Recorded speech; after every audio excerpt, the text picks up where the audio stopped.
Hi everyone, this is Scott Dudley from Funnel Fella Radio, and today I've got a special guest from over in Holland or the Netherlands, Kevin Beeftink. How you going, Kevin? How you doing, Scott? Yeah, it's great to be here. As we're recording this, I have to miss out on your amazing introduction music there, but I'm looking forward to this talk, dude. Definitely. You'll be able to hear the music when the episode goes live. Yeah. Yeah. So, is it the best way to refer to it? Is it Holland or is it the Netherlands these days? I'm not sure. Yeah, I'm not even sure myself. I think the Netherlands is most commonly used, so we probably best stick to that. Yeah. All right, perfect. And you're actually the first person that I've interviewed from Europe, so that's pretty exciting as well. How about that? Nice. But anyway, all right, so let's get straight into it. Tell me a little bit about your agency, To The Point Digital, and what sort of niche market that you're targeting for that. Right. So I've been running this agency for 8 years now. Started off as just another web development agency, right? And we were just building websites for people. I started off for like $500 a website, just keeping myself self-employed and grinding for money, right? As most of us do. I originally started off building websites when I was 14, 15. I did some account management after that. I did some cold acquisition as well. And somehow building this agency, all of that came together through digital marketing. So as we were growing To The Point, I figured that if we built all these beautiful websites, but nothing happened, it was just frustrating, right? No one's going to see all those pretty pictures. No one's going to read the copy. No one's going to look into what they're all doing. Yeah. So I just took it upon myself to just reach out to these guys and say, let's start advertising, or at least reach out to people and have them look into these sites. Yeah. And then over time, I guess 2-3 years back, I figured that doing full funnel marketing, where we do creative production, we do the platform builds and design, and then we actually do performance management as well. Up to this point, we're basically partnering with all our clients to generate the value. Okay, interesting. So how many people on the team, including yourself? So let me think, we have 5 on staff, so that's 6 including myself. We have 5 structural hires on freelance basis, and then I think about 4 on a per project basis. So that would be 15 people. All right, so they wouldn't all be in Holland, would they? They'd be sort of around the world, or? Mostly they are in Holland, actually. Oh, okay, interesting. Yeah.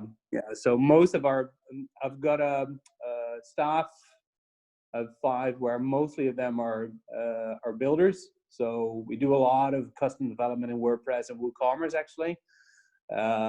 So most of my staff is made up of engineers regarding WooCommerce and WordPress. And I think all of our marketers, come to think of it, yeah, they're all Dutch people. Yeah. Cool. Okay. So is there any particular sort of type of funnel that you would specialize in, or one that you would do more than others, or the most common funnel that you build for clients? Yeah, so I think what we mostly done so far is we've done complex retail and we've done complex service providers, as we call them. So if you look at the complex retail clients, they're mostly web shops with configurable products or something that's a bit special about them. Usually these clients come in for a web shop that needs a little bit of customization, where WooCommerce is the perfect platform to do that. And then we build them funnel through Carflows, which is an amazing solution to build these things off of. And then for complex service providers, we tackle lead generation for these guys, where mostly they really understand their own craft, but they have no idea how marketing really works. Yeah. That's where we pretty much fill the gap. Okay, cool. So on top of that, do you also offer traffic and optimization as well? Yeah. So my team specializes in both Google advertising as well as social advertising. So we do the launch, and then after the launch, we optimize and improve results on a structural basis. Yeah. All right. So are you actually doing any of the day-to-day work, or is it sort of you're just overseeing how it all works as the CEO? Is that sort of how it goes, or? Yeah, so, well, I said I'm pretty proud to say that I'm not putting in as many hours as I used to. Starting out with this, like many other people, I think I spent 60 to 80 hours a week just grinding and working my butt off, just getting something started. Now that we're 8 years in, I think 3 years ago, we almost went out of, we blew through all of our cash, and I was thinking, oh my goodness, what am I going to do now? Yeah. So I had to let go of everyone. I had to rethink of the proposition. And now 3 years in, I'm spending about 16 hours a week on strategy, calls, account management, and marketing for the agency. And that leaves me with some extra time for Fast Track, actually, which the platform that we know each other on. Yeah. Okay, that's pretty cool. So yeah, tell us about one of your most successful marketing campaigns and why you believed it performed so well, just with one of your random clients. Yeah, I think one of the most interesting cases we've worked on so far, it's called Museum Depot Shop. And what they do is a lot of museums have beautiful objects that they have in storage, right? So a lot of these objects are being put on display. Yep. And then after a while, they get put into storage and hardly ever see daylight again, which is a waste, right? Because there are so many beautiful objects still and a lot in storage. So this organization took it upon themselves to reach out to museums and say, look, if any of these objects are never going to see daylight again, how about we sell them back to the public? So we have all these unique, amazing objects from all these different museums, like the bigger and the smaller ones in Holland, and they're expanding to the UK shortly, which is awesome. And we were asked to do the launch campaign and then do the optimization. So what we did for this is we created quite a bit of a PR for this, because obviously the concept is pretty interesting. It wasn't launched before in Holland yet. So we got to national media with the platform. And what we actually did was, before we opened up anything, we just put in one landing page with just one option, as funneling would allow for. So we just allowed for people to leave their email address, basically, which generated in 24 hours about 23,000 email addresses submitted to this platform.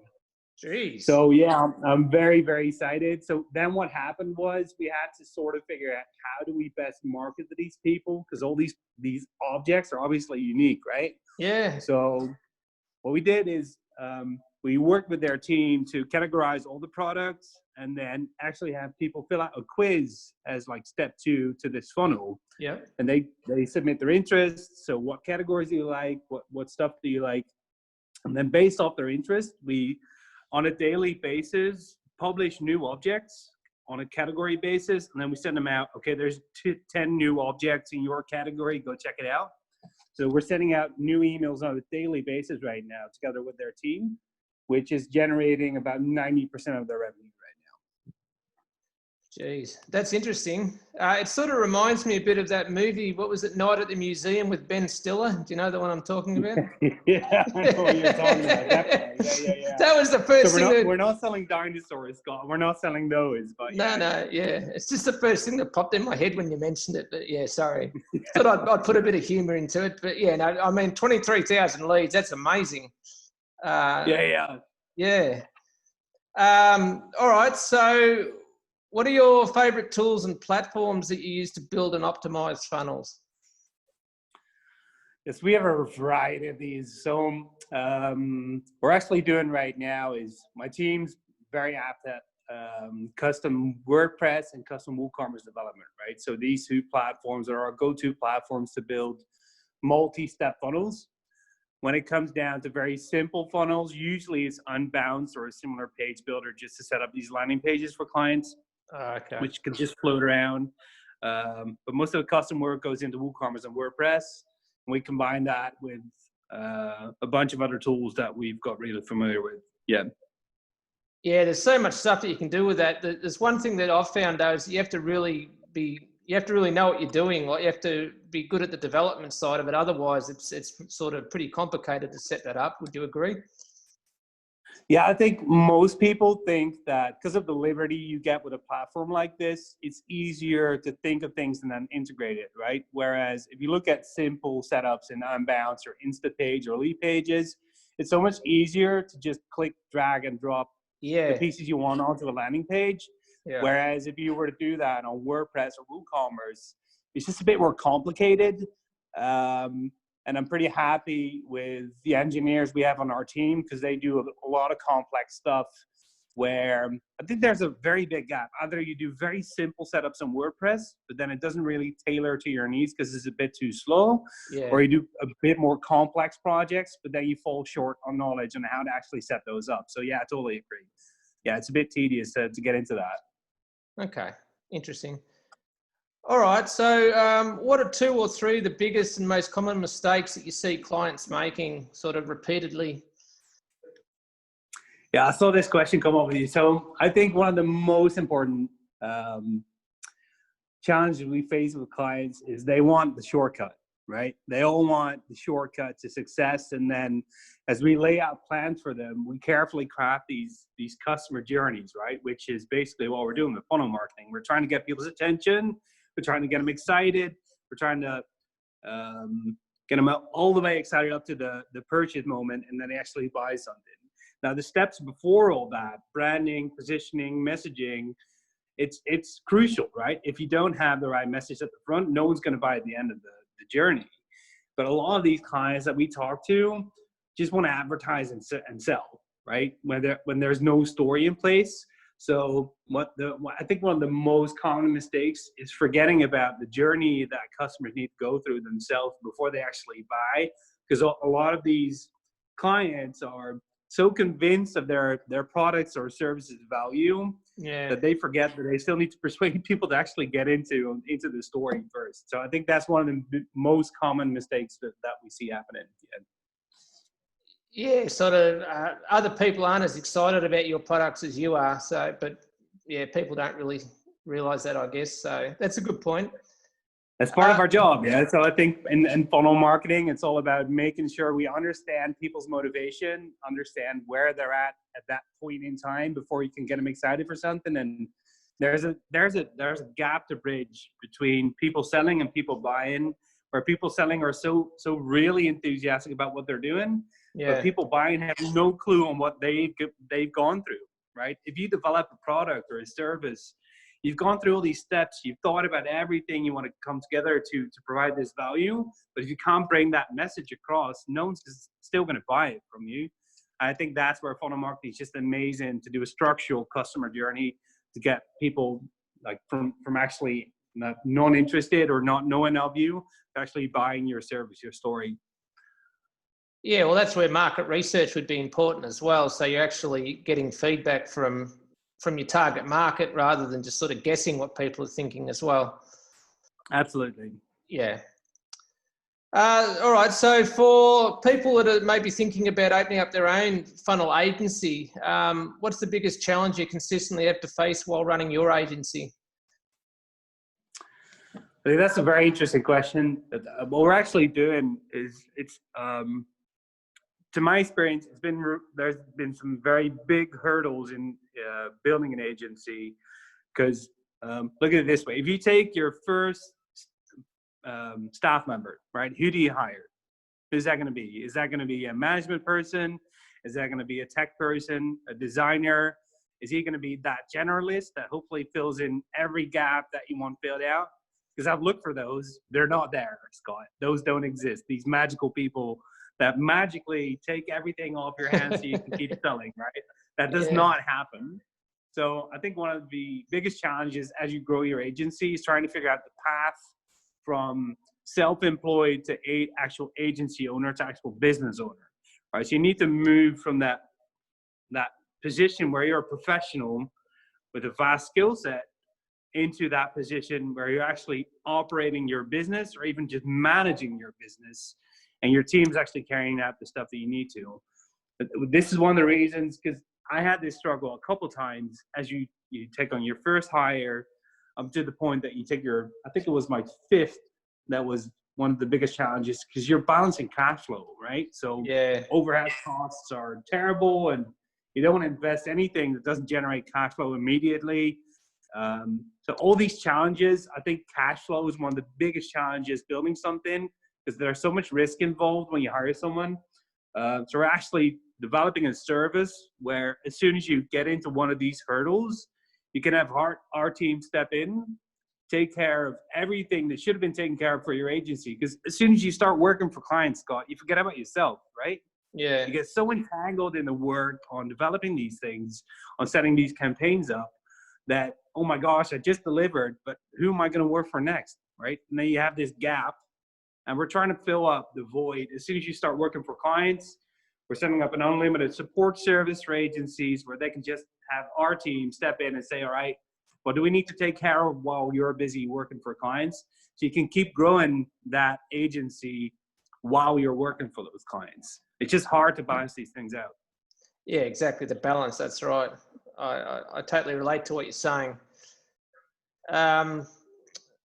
Okay, so what are you curious about at the moment or researching right now regarding digital marketing, sort of looking at the future? So I come from, I did a lot of cold acquisition over the phone, Scott. So I was working in a call center for an IT company, just doing cold outreach, right? I was the guy that did like 200 phone calls a day, just reaching out to people. And yeah, I did the grind for that business. And I got to tell you, that has been one of the most valuable experiences in my life. Just talking to so many people, getting so many no's, and then figuring out that every 1 in 10 no's results into a yes, and every 5 yeses means a good conversation, and every 5 good conversations leads to a deal. Now, as you see this, and I see you nodding on the video here, so you can sort of feel the funnel like sort of coming together, right? You do this volume, and then step by step by step, you see that people actually like get to know your story, you resonate with their background, and then all of a sudden they're interested. And I think the cold acquisition I used to do over the phone is something that has switched over to LinkedIn right now. I think doing cold acquisition over LinkedIn is one of the most interesting things to look into right now. One of the most common mistakes we found already is people pitch immediately, which is the worst, right? You can't sell to strangers. There's no way to sell anything to strangers. So get to know people, build relationships, right? So what we're experimenting now is doing outreach to other agencies as we're developing that unlimited support service. And we're trying to figure out if we can leverage LinkedIn to actually outreach to these people to on a conversational basis, build relationships with people first. Yeah, so you're basically identifying your exact precise target market and then reaching out to them, and then a percentage of those obviously will end up turning into customers. Exactly, but it's a bigger percentage because you know who you want to do business with. Yeah. Right? So you're just not bluntly trying to fan out your entire network and connecting with tens of thousands of people. It doesn't make sense to reach out to all these people if they're not in your target audience. Yeah, that's right. And yes. as we want to work with agencies more and more, it makes most sense to reach out to these people. So what type of agencies, right? Is it communication? Is it marketing? Is it digital? Is it offline? And as we come to realize that there's a specific type of agency we love working with, it becomes a lot easier to have an actual conversation with these people because we get to know them more and more, and we know what their struggles are. And then it's so much easier to find some common ground and see if there's any interest in working together. Yeah. Okay. So who are your marketing idols or the biggest influences in your career so far? That's interesting. So as I started off, I jumped into this program by Funalytics, right? I've been working with Mikhail Dia for a long time. Before all this, I hated coaching. I hated idols. I wanted to do everything myself, Scott. So I was pretty obnoxious in that way. I just wanted to test everything out. I couldn't take any advice from anyone, just figuring out how stuff works. Yeah. So I've only just gone into the space of what other people are doing so far. This has given me a lot of experience in a lot of things. But what I found is talking to Mikhail, the way he ran his agency, the way he's building his agency now, I just love working with this guy. So I think so far he's been one of the biggest influences on my past career for the past couple of years. Just to seeing him build this platform that he's working on with Funalytics, build the community in Fast Track, me being a part of that, right? So I've become program director for this. Yeah. Yeah. So it's been an amazing experience working with him, definitely. Yeah, I mean, it's quite an accomplishment when you think that he built up White Coat Digital to be a seven-figure agency, and then after that he launched Funalytics, and then that took off as well. I mean, that's just amazing. So I totally agree. Huge respect for him as well. Yeah, he's like that serial entrepreneurship. You can only respect that, right? If you get success after success, and he's done it a couple times already. I think it's like his 5th venture or something, and he's had his failures and successes, obviously. But yeah, you got to respect the man for taking the effort and succeeding as he does. Yeah, absolutely. Yep. All right. So just to finish off, where can people go to find out more about your services and or your products? Yeah. So anyone interested in getting a team that support them while they're too busy working for clients, go to tothepoint.digital. So that's tothepoint.digital. That's where you'll find our website talking about unlimited support, about custom WordPress development, and any other challenges you face in building these funnels. Be sure to reach out to my team. Definitely. Perfect. All right. So thanks very much for joining us today, Kevin. I really appreciate your time, and that was great that you shared some of those insights with us. Really appreciate it, and we'll catch up with you soon. Thanks. Thanks, Scott. Okay.